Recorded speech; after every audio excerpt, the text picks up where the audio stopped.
In the late 14th century, the Goryeo dynasty, which had reigned over the Korean peninsula since the early 900s, was teetering on the brink of collapse. The Korean kingdom was depleted and healed following years of war and Mongol occupation of its land. Out of the darkness, General Lee Sung-yi rose to prominence and seized the reins of rule, ending the days of Goryeo and entreating the onset of the Joseon dynasty. 'Tis the Joseon that would prevail o'er the centuries as Korea's last and longest ruling dynasty. And out of it was birthed modern Korea, one of the world's most advanced societies, boasting a rich culture, a lion-willed people, and great prosperity, all which promised to continue into the centuries to come. But this great emergence of modern Korea was hard-won. The 500 years of Joseon rule was no golden age of easy living for the peoples given to it. Nay, it too, like its preceding dynasty and all before it, was ravaged by war, famine, poverty, and death. Only barely did the foundations hold onto the Korea that came to be. That tried soul risen steadily out of the heart of Hanyang. And it is there in its heart, hundreds of years twixt new days on either side, that we find ourselves living the tale told so succinctly in the annals of the Joseon dynasty. That which pithy reads, "In the fall, a mysterious disease began to spread from the west, and in 10 days, tens of thousands of people died in Hanyang." And it is this plague that is breathed to life, or perhaps resurrected, in the tale that kingdom weaves. 'Tis one of beauty, silent, majestic beauty, but perhaps too silent and pristine. For do you hear that? A slightest squeal from under dark that cries of hunger. Hello and welcome back to another episode of Generation Ochi. My name is American Ben, and today we enter the world of Kingdom and reveal its dark secrets for your benefit, that will you bear its grievance offered, twill you yet survive it. Yes, we are going to give you practical advice for living through the zombie horde, tactics, team building, supplies, and so on. We have sagacious Alan on hand for all of that. A sage like geisha, that is sagacious. But if you know this channel, then you know that that will only be a portion of our focus. The most important secrets we will reveal are those born of the heart and mind. For you may gather all the swords and sustenance you want, but if you don't dig a little bit deeper and seek more profound truths, then no matter what weapon you wield, you'll never truly survive the horde. Kingdom is set 3 years after the Imjin War, a series of Japanese invasions of the Korean peninsula that took place between 1592 and 1598, which left millions of Koreans dead in its wake. The cost of this war wasn't just borne by those laid dead by its battles, but so too by those who lived beyond them. Korea was forming its identity, all the while healing from wars past and preparing for bloodshed looming in the days ahead. And all the while, its millions of people were left to wonder what tomorrow held: life or death, progress or peril. They were in want of basic necessities and rather short of answers. 이 백성들은 먹을 것을 하늘로 섬긴다는 말. 이놈의 나라는 아주 개판이요, 개판. And so begins our story of hunger. Hunger colludes in Kingdom to define the day, just as I suppose it did for so many billions of people across time. People oft didn't have at the ready the minimum food required to survive.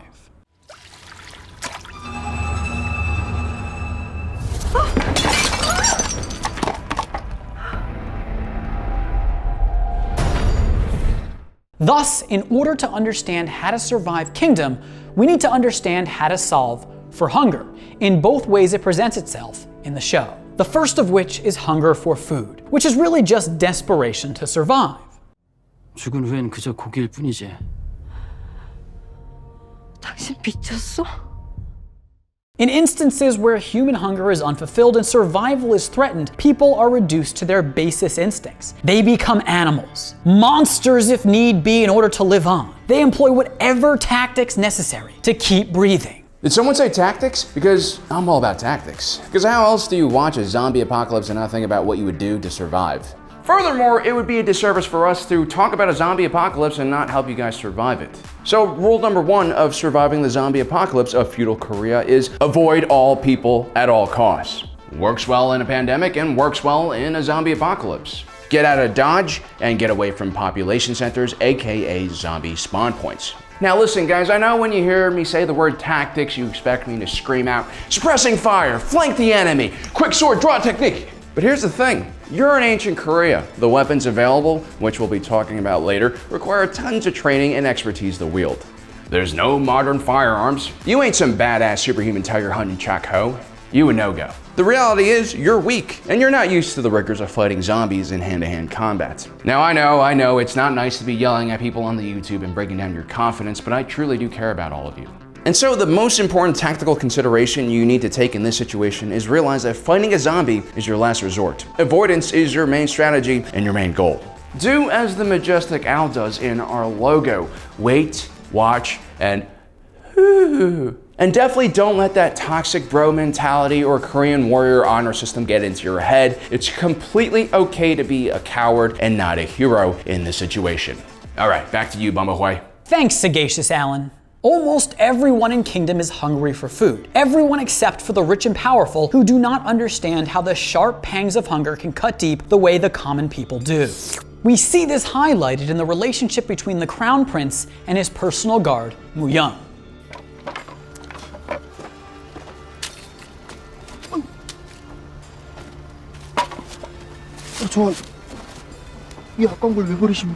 To Mu Young, food is to be prized. To the Crown Prince, its availability is never in question.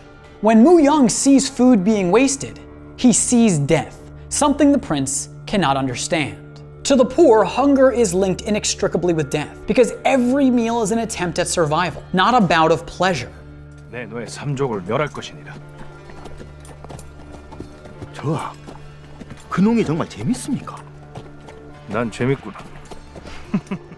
Their difference in perspective isn't exclusive to food, of course. It permeates their general views of the world.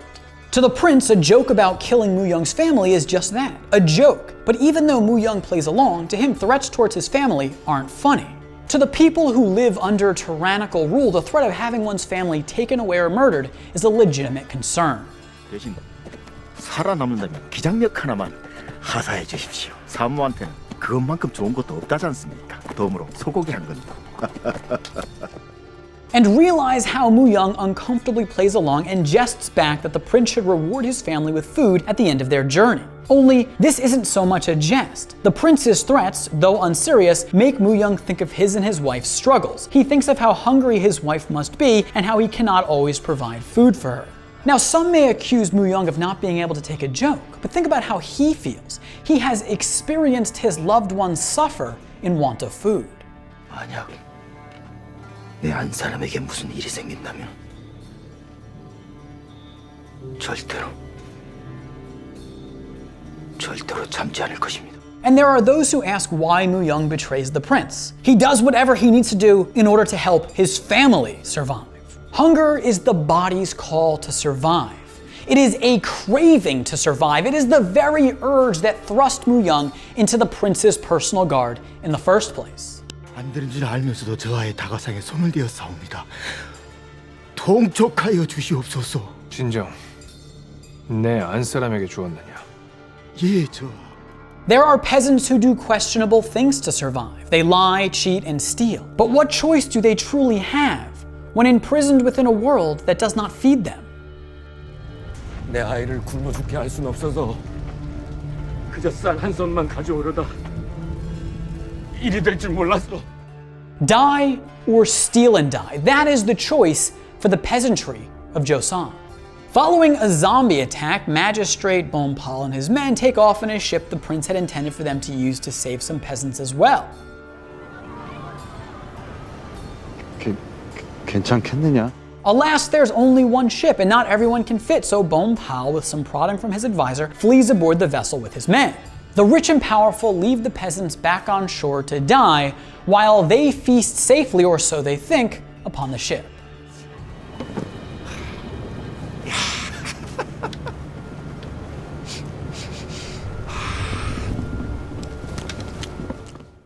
Of course, the peasants abandoned back on land will now grow hungrier and become more prone to infection by the plague as their willingness to chow down on human flesh increases second by second as starvation consumes them. In this way, the fill of some begets hunger in others.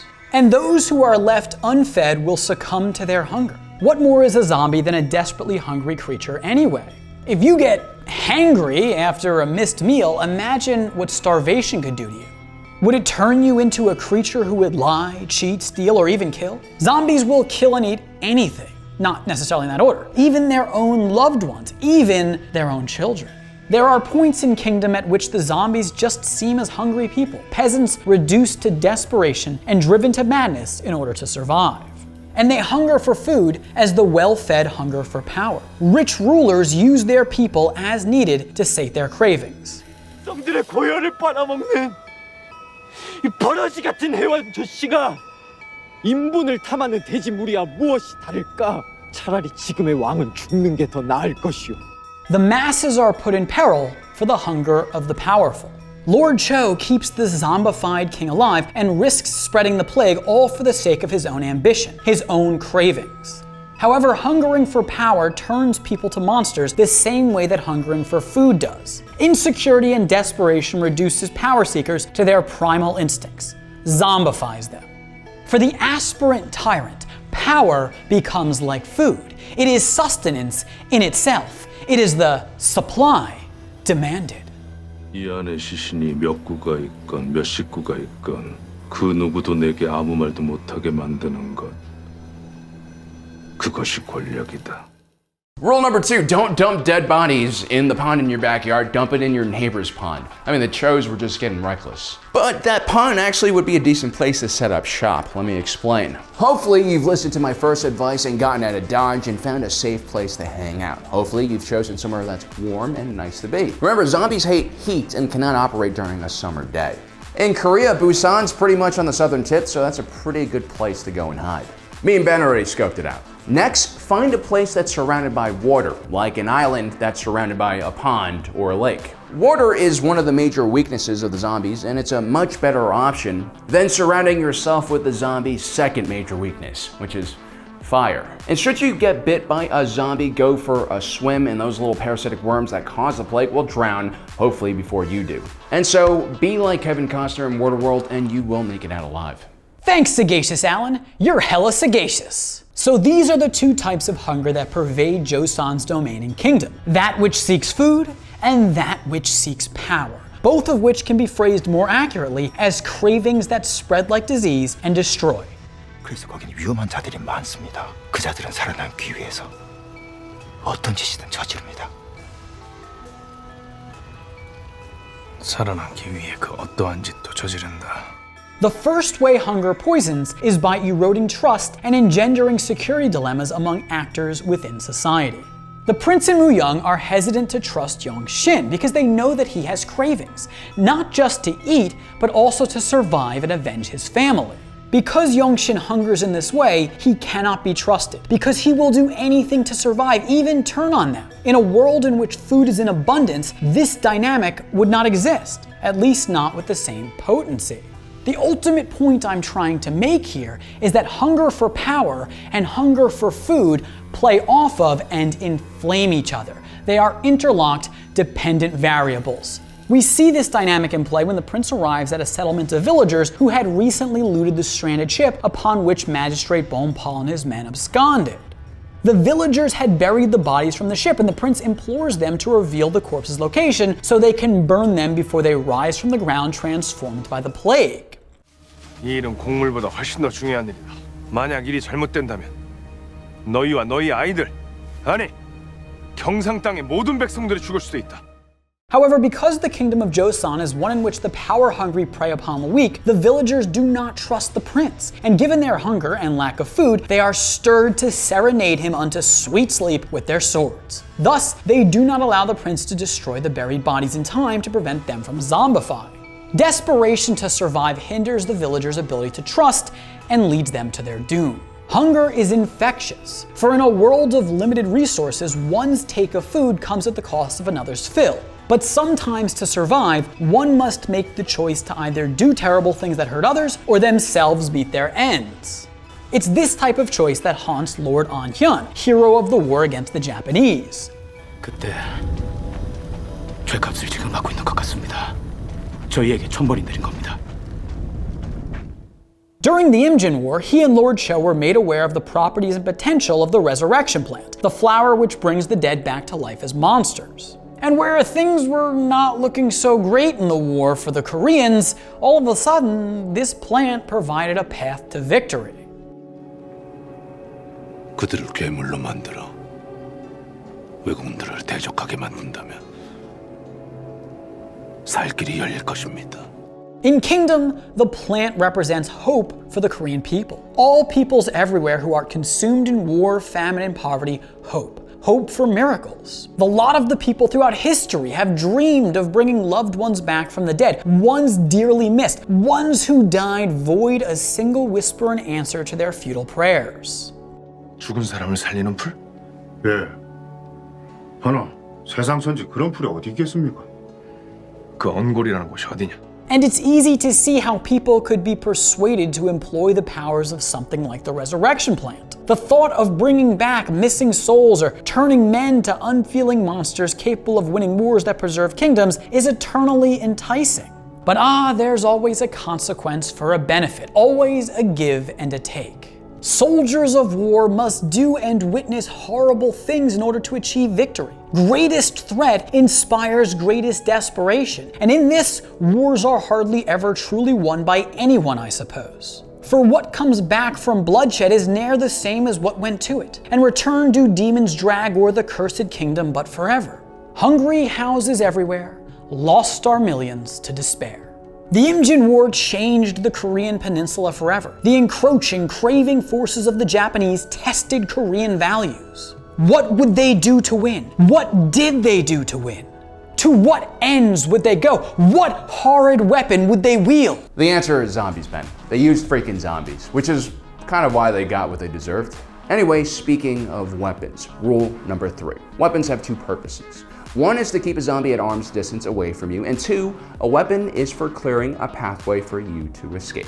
Now, if you followed my advice so far with rule number 1 and rule number 2, you most likely will never have to use a weapon aside from maybe a gakong or a Korean composite reflex bow for some occasional thinning of the local herd. Avoid those matchlock muskets that the Joseon forces have. Way too loud, way too slow to fire. And let's be honest, you guys are gonna get yourself killed looking for supplies to keep that thing operational. You're gonna find saltpeter or black powder, rounds. It's just not worth it. But let's say you are desperate and that hunger Ben keeps talking about, whether it's the hunger for food or companionship, draws you out of the safety of your island fortress. I recommend traveling extremely lightly armed. Your best weapon is still your ability to run away from things. A bow and quiver will give you some range, and a Hwando short sword is probably one of the lightest and most efficient cutting tools available in the world during this period. I'd argue its wider and thinner blade makes it an even more effective cutting tool than a katana. Come see me, samurai boy. It's probably gonna be kind of hard finding something like a Hwando, and even then, these swords were mostly considered sidearms back in the day because of their short range, and because fighting zombies is all about creating space. And so a homemade spear or a pike isn't necessarily the worst idea.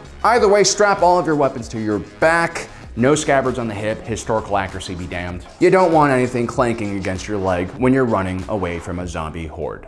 Thanks, Sagacious Alan. So now we can begin to think about how to solve the hunger that pervades the Korean peninsula in Kingdom. Thus far, we have painted a picture of a Joseon dynasty poisoned from the top down by tyrannical rulers who hunger more for power and to sate their own appetites than they do to feed the people. And this supreme selfishness swiftly spreads. And this isn't specific to Korea. The trials of tyranny that the masses in Kingdom must overcome are true for state after state, empire after empire, land after land through history. The rulers crave power, and for the tyranny they wage to claim and preserve it, the people go hungry. Again, all the usual effects of despotism are present in Kingdom. In fear of losing their power, the rulers round up, torture, and kill scholars. Children cry out as their fathers are whisked away to the gallows. Mothers weep in abject torment as their children are ripped from them for the make-glorious benefit of the state.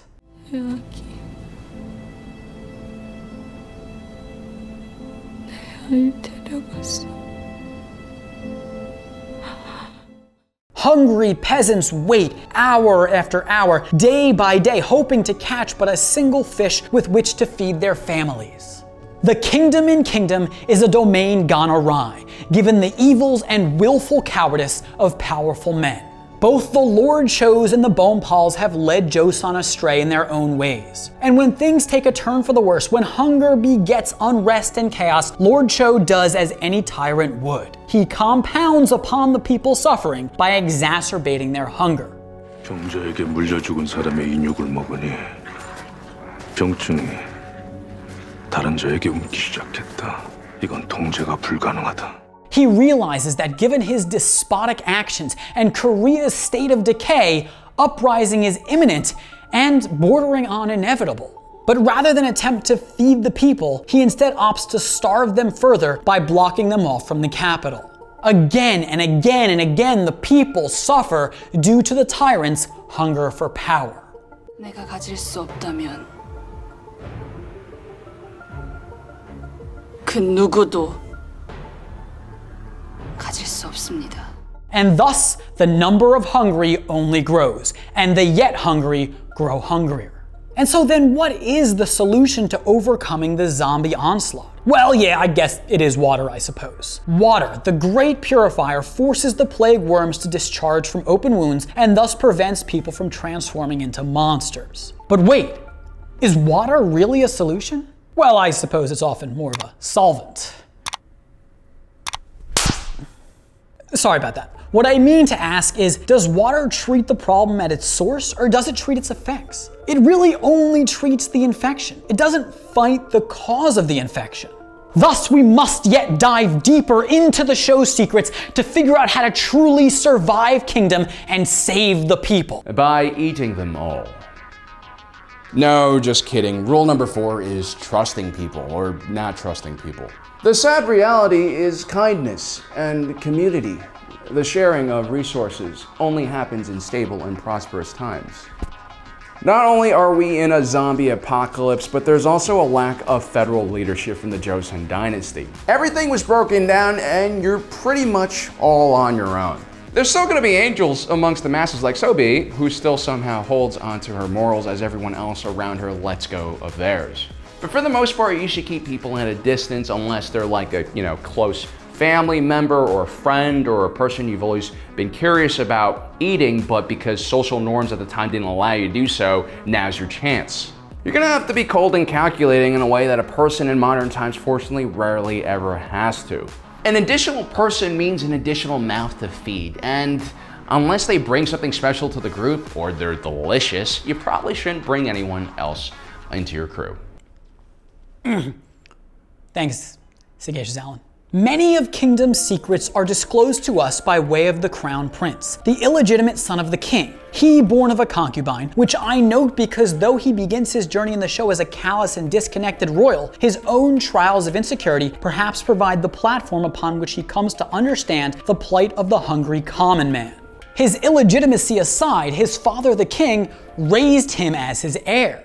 그래서 너는 저들과 다르다는 것을, 나와도 다르다는 것을, 진정한 왕이 무엇인지를 반드시 보여주거라.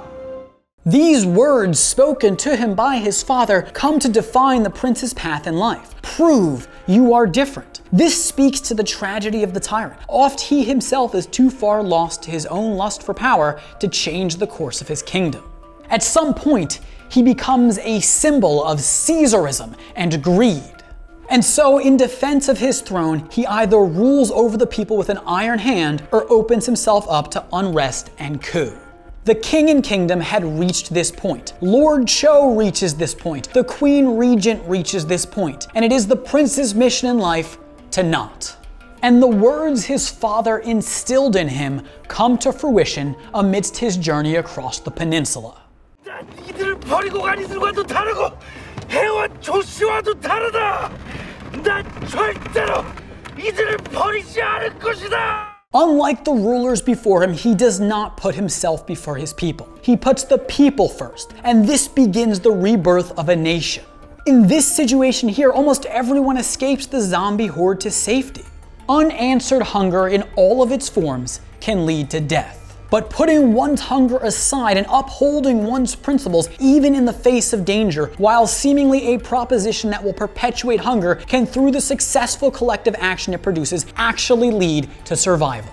Later, the prince addresses people's hunger for food directly. He gives some children his own food to eat.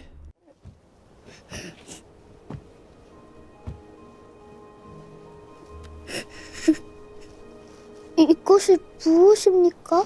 먹을 것이다. This is actually a really beautifully painful moment because it makes us think of all the children who have gone hungry through the ages throughout the world. Their parents helpless to fill their stomachs and quell their cries, and their leaders bask in their riches, uncaring of the woes of the people.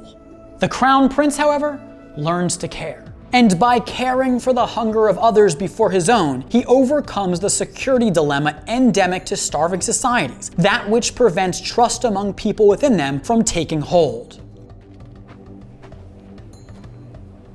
무슨 일이냐? 상주는 제 고향입니다. 상주로 가신다면 제가 길잡이를 해드리겠습니다. The prince's generosity with food inspires people to help him back. Unfortunately for the villagers in his company at this point, Lord Cho's hunger is still at reign over the kingdom, and so to sate it, he launches 1,000 arrows towards the villagers' settlement and massacres them. So now you should be starting to gather how you might go about surviving kingdom. You cannot give in to hunger. Yes, this is a hard, nearly impossible standard to live by. You may even think it cruel, but this kind of honor and sacrifice is what defines Korean values. 나라를 위하고 왕실을 위해야 할 내금이 신분으로 사사로운 탐욕을 쫓아 조악주의 개가 되었다. Lord An-hyun alludes to such values, values that state that one must hold the nation above themselves.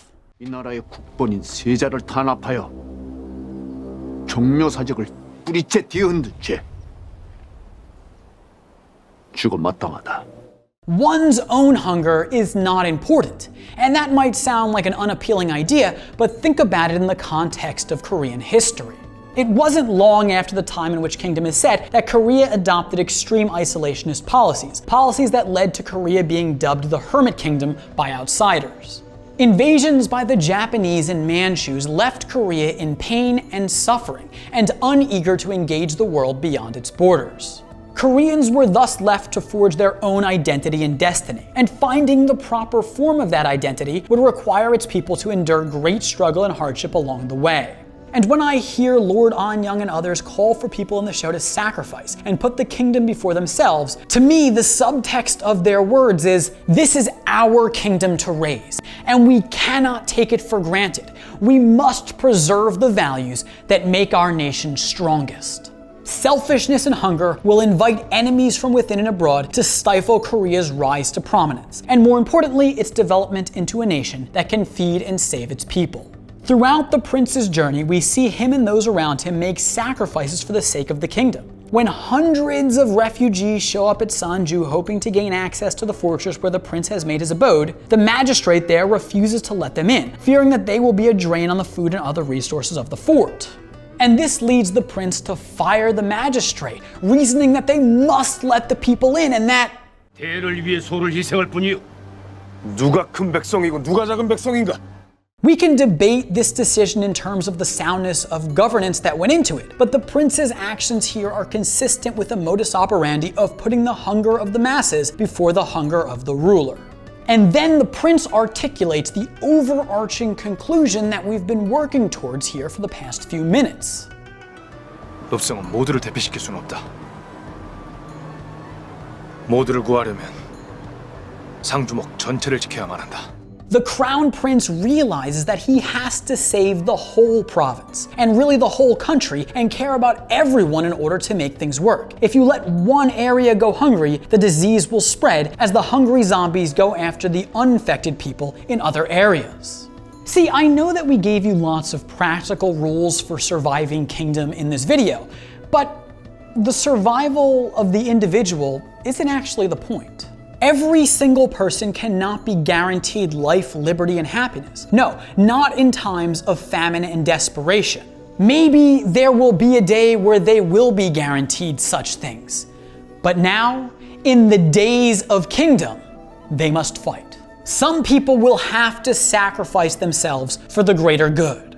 The kingdom as a whole is what is important. They all share the same blood anyway, and thus must work together as a family. 대대로 이어온 왕실의 피가 당숙에겐 부질없는 일일지 모르나 이 나라에선 그 피가 중요합니다.